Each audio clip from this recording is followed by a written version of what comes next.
Hello friends, நம்ம senior சிட்டிசன்ஸ்க்கு உண்டான ப்ராக்டிசஸை நம்ம இப்போ ரெஸ்யூம் பண்ண போகிறோம். நம்மளோட சீனியர் சிட்டிசன்ஸ் அதுக்கு டெமோ பண்ணிட்டு மாடல்ஸ் வந்து ஊருக்கு போயிருந்தாங்க. ஸோ அவங்க இப்போ வந்தாச்சு. இப்போ அந்த சீரீஸை நம்ம கண்டினியூ பண்ண போகிறோம். ஸோ நம்ம லாஸ்ட்டாக பார்த்தது படுத்துட்டு செய்யக்கூடிய சீக்வன்சஸ். ஸோ அதில் இந்த நம்ம இப்போ கண்டினியூ பண்ணலாம்.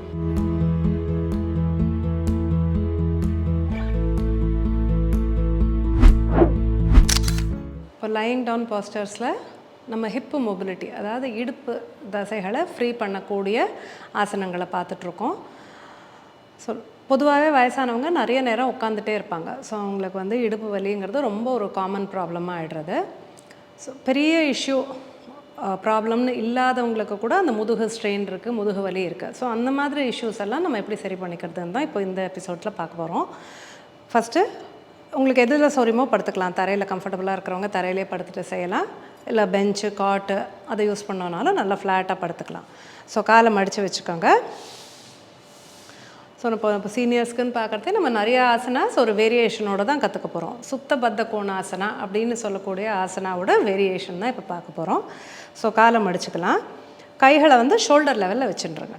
ஸோ நல்லா நீட்டிட்டு இடம் இருந்ததுன்னா ஃபுல்லாக ஸ்ட்ரெச் பண்ணி வைங்க. கையை வந்து தரையில் பதிகிற மாதிரி கையை திருப்பி. ஸோ இதுதான் உங்களோட ஸ்டார்டிங் பொசிஷன். கால்களை முடிகிறவங்க நல்லா சேர்த்துக்கிட்ட வச்சுக்கோங்க. முடியலைன்னா தள்ளி வச்சுட்டு ஆரம்பிச்சுக்கலாம். ஸோ நல்லா இன்ஹேல் உள்மூச்சு எடுத்துகிட்டு ஒரு காலை மாத்திரம் நம்ம சைடில் ஓப்பன் பண்ண போகிறோம். இன்ஹேல் ஒரு ரைட் லெக்கை வந்து இப்படி சைடில் எடுத்துக்க போகிறோம். எவ்வளோ தூரம் முடியுமோ அந்த அளவுக்கு ப்ரெஸ் பண்ண போகிறோம். Exhale centre.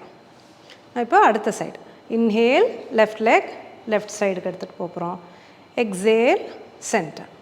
ஸோ இது வந்து எல்லாருக்கும் இந்த அளவுக்கு ஃபஸ்ட்டே பண்ண வருமானம் வராது. ஸோ உங்களுக்கு எவ்வளோ தூரம் முடியுமோ அந்த அளவுக்கு தான் நீங்கள் கீழே எடுத்துகிட்டு போகிறீங்க. ஸ்லோவாக ரிப்பீட் பண்ண ப்ராக்டிஸ் பண்ணுறச்சு நல்லா ஹிப்ஸ் வந்து ஓப்பன் ஆகும். இன்னொரு முறை பார்க்கலாம். Inhale right leg to right side. Exhale centre. Inhale உள்மூச்சு எடுத்துகிட்டே சைடுக்கு எடுத்துகிட்டு போங்க ஒரு காலை. Exhale centre. இதை ஃபியூ ரெப்படிஷன்ஸ் ப்ராக்டிஸ் பண்ணதுக்கப்புறமா கம்ஃபர்டபுளாக இருந்தால் நீங்கள் ரெண்டு கால்களையும் சேர்த்து பண்ணலாம். கால் ரெண்டும் இப்படி நமஸ்காரம் மாதிரி சோல்ஸ் பாதத்தை நல்லா ஒட்ட வச்சுட்டு ரெண்டு முட்டியும் ஓப்பன் பண்ணணும். Inhale knees to the sides, soles press together. இதுலேயுமே கால்களை எவ்வளோ உங்கள் உடம்பு கிட்ட எடுத்துகிட்டு வரீங்களோ அந்த அளவுக்கு கிட்ட எடுத்துகிட்டு வரலாம். இது வந்து இன்ஹேல் பொசிஷன். எக்ஸேல் வெளியில் மூச்சை விட்டுட்டு ரெண்டு முட்டியும் சேர்த்துருங்க. இன்னொரு முறை பார்க்கலாம். இன்ஹேல் நல்லா நீஸ் ஓப்பன் பண்ண போகிறோம் சைட்ஸில். ஸோ கம்ஃபர்டபுளாக இருந்தீங்கன்னா இந்த பொசிஷனில் நீங்கள் ஒரு 3 to 5 breaths ஸ்டே பண்ணலாம். ஸ்டே பண்ணுறதுன்னா அதே பொசிஷனில் நல்ல நிதானமாக மூச்சு எடுக்க போகிறீங்க. உள்மூச்சு வெளிமூச்சு இன்ஹேல் எக்ஸேல் பண்ணிவிட்டு இந்த பொசிஷனில் நீங்கள் ஆடாமல் அசங்காமல் ஸ்டே பண்ணுறதுக்கு ட்ரை பண்ணணும். ஸோ அந்த மாதிரி பண்ணுறச்சே என்னன்னா உங்களுக்கு ஹிப்பு ஃப்ரீ ஆகும். அதே மாதிரி பேக் மசில்ஸும் நல்ல ஸ்ட்ரெங்தனும் ஆகும், ஒர்க்கும் ஆகும். Exhale knees together. இப்போ கால்களை ஸ்ட்ரெச் அவுட் பண்ணிடலாம். நீட்டிடுங்க காலை. Exhale hands down. Relax. So இது பண்ண இந்த ஹிப்பு டைட்னஸ் எல்லாம் உங்களுக்கு ரிலாக்ஸ் பண்ணி கொடுக்கும். முதுகு வலியிலேருந்து உங்களுக்கு கொஞ்சம் ரிலீஃப் கிடைக்கும். இதை தவிர உங்களுக்கு ரொம்ப அக்யூட் பேக் பெயின் வேறு ஏதாவது ப்ராப்ளம்னால இருக்குன்னா நீங்கள் அதுக்கு தனியாக தான் பண்ணணும். இது வந்து ஜென்ரல் ஸ்ட்ரெயின் டைட்னஸ்னால வரக்கூடிய இஷ்யூஸை வந்து நம்ம இதில் பார்த்துக்கலாம். இப்போ இன்னொரு நிறைய நம்ம கமெண்ட்ஸ்லலாம் நிறைய பேர் கேள்வி கேட்டிருக்கீங்க, எந்த டயத்தில் ப்ராக்டிஸ் பண்ணணும் அப்படின்னு. பொதுவாகவே வெறும் வயத்தில் ஏர்லி மார்னிங் ப்ராக்டிஸ் பண்ணால் பெஸ்ட்டு.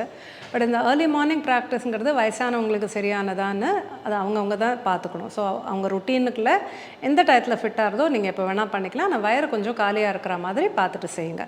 ஃபுல்லாக சாப்பிட்டுட்டு பண்ணிங்கன்னா ப்ராக்டிஸ் பண்ண முடியாது. மூச்சு வந்து இன்ஹேல் எக்ஸேல்ங்கிறச்சே உங்களுக்கு சிரமப்படுவீங்க ஃபோக்கஸ் பண்ணி பண்ணுறது. அதனால் வயிறு காலியாக இருக்கட்டும். யாருக்கெல்லாம் அவங்க ருட்டீனில் எங்கே ஃபிட் பண்ண முடியுமோ பண்ணிக்கோங்க. ஏர்லி மார்னிங் தான் பெஸ்ட்டு. பட் இப்போ நம்ம பார்க்குறதெல்லாம் சிம்பிள் ப்ராக்டிஸ் மாடிஃபிகேஷனோடு பண்ணுறதுனால நீங்கள் ஒரு நாளைக்கு 2 முறை கூட பண்ணலாம். கார்த்தால ஒரு முறை, சாயங்காலம் ஒரு முறை, 2 டைம் கூட நீங்கள் ப்ராக்டிஸ் பண்ணலாம். ஹாய் ஃப்ரெண்ட்ஸ், நம்ம இன்றைக்கி பார்க்க போகிற movements are more of breathing. மூச்சு பயிற்சியில் என்ன ஸ்பெசிஃபிக்காக பார்க்க போகிறோன்னா, வயசானவங்களுக்கு நார்மலாக நிறைய பேருக்கு இருக்கக்கூடிய கம்ப்ளைண்ட் வந்து ப்ரொலாப்ஸ், யூட்ரஸ் ப்ரொலாப்ஸ், அது இருக்குது. யூரின் இன்கான்டினன்ஸ், இது ரொம்ப காமனாக பார்க்கக்கூடிய ப்ராப்ளம்ஸ். ஸோ இது ரெண்டுத்துக்கு நம்ம சிம்பிளாக மூச்சு பயிற்சியில் என்ன பண்ணலாங்கிறத பார்க்கலாம்.